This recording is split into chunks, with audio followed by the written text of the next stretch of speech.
T20 ലോകകപ്പിൽ ഇന്ത്യയും പാകിസ്ഥാനും ഇന്ന് നേർക്കുനേർ. ആദ്യ മത്സരത്തിൽ അമേരിക്കയോട് തോറ്റ പാകിസ്ഥാൻ ഇന്ന് ജയം അനിവാര്യമാണ്.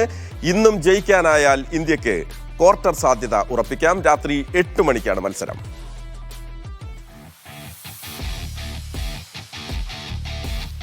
ന്യൂയോർക്കുകാർക്ക് ക്രിക്കറ്റ് അധികം വശമില്ല.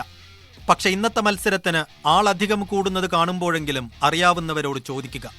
ക്രിക്കറ്റ് ക്രീസിലെ മഹാവൈരത്തിന്റെ ചരിത്രം അറിയുക. ഒരിക്കൽ കൂടി ഇന്ത്യയും പാകിസ്ഥാനും മുഖാമുഖം വരുമ്പോൾ നാസൌ കൗണ്ടി സ്റ്റേഡിയത്തിൽ കിട്ടാവുന്ന ഇരിപ്പിടം ഉറപ്പിക്കുക. നിങ്ങൾക്ക് ക്രിക്കറ്റ് എന്ന കളിയുടെ ഏറ്റവും വലിയ ഉന്മാദഭാവങ്ങൾ ആസ്വദിക്കാം.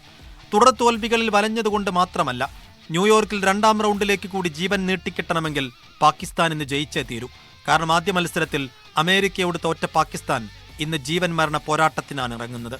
മറുവശത്ത് ടൂർണമെന്റിലെ ഫേവറിറ്റുകളായ ഇന്ത്യ ആദ്യ മത്സരത്തിൽ അയർലൻഡിനെ തോൽപ്പിച്ചതിന്റെ ആത്മവിശ്വാസത്തിലും അയർലൻഡിനെതിരെ ഇറങ്ങിയ അതേ സംഘത്തെ തന്നെയായിരിക്കും ഇന്ത്യ ഇന്നും കളത്തിലിറക്കുക. മൂന്നാമനായി ഋഷഭ് പന്ത് വരും. ശിവം ദുബൈയും സ്ഥാനമുറപ്പിച്ചതോടെ യശസ്വി ജയ്സ്വാൾ പുറത്തു തന്നെ ഇരിക്കേണ്ടി വരും. Sports desk, media 1.